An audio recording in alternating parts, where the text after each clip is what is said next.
Each day, I fed my mother while she was in aged care, and I fed her food similar to what you see here.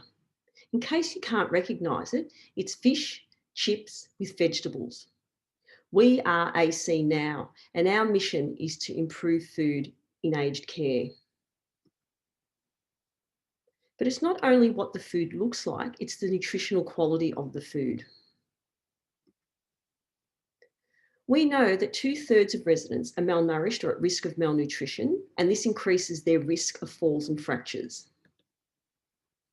Moreover, 2/3 of residents experience a fall, and half of these first falls result in a fracture.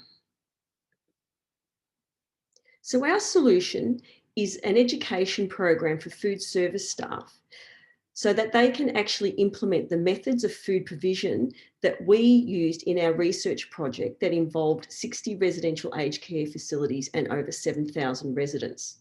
In our project, we not only improved the nutritional quality of the food, but we reduced falls and fractures in the residents. Through our work, we observed an 11% reduction in falls, a 46% reduction in hip fractures. So therefore, of the over 5,000 hip fractures that occur in residential aged care in Australia, we can effectively halve this number. One hip fracture alone will save a facility $4,500 and $39,000 in medical fees. Currently, there are 3,000 aged care providers in Australia that are home to 250,000 older adults. Scaling up, there are over 300,000 aged care providers globally, and in Europe and North America alone, there are 9 million people in residential aged care. So the three key targets are North America, Europe, and the emerging older population in China.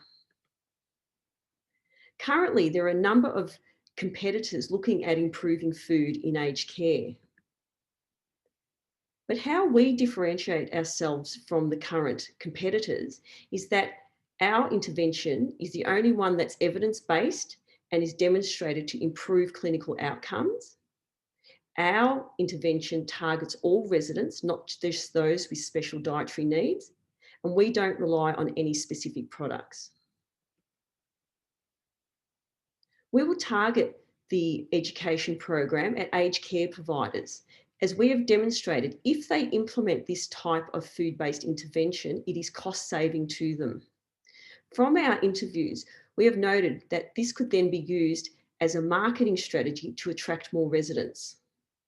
Secondly, we will target the chefs and food service staff, as this will be seen as a specialist qualification and can enhance their employability. The team consists of myself and my colleague Shirley Poon, both in the nutrition field and both passionate about improving food in aged care. We've been fortunate enough to be able to provide evidence at the Royal Commission into Aged Care. We're on the working group for the National Congress investigating food, nutrition and dining in aged care, and also the Department of Health aged care funding model, which is currently being under review. We're supported by the University of Melbourne, the TRAM team, and the M-Space team providing online assistance. We are seeking an online education specialist and also a food service specialist. The key target are the aged care chefs and food service staff in whom the education program is directed.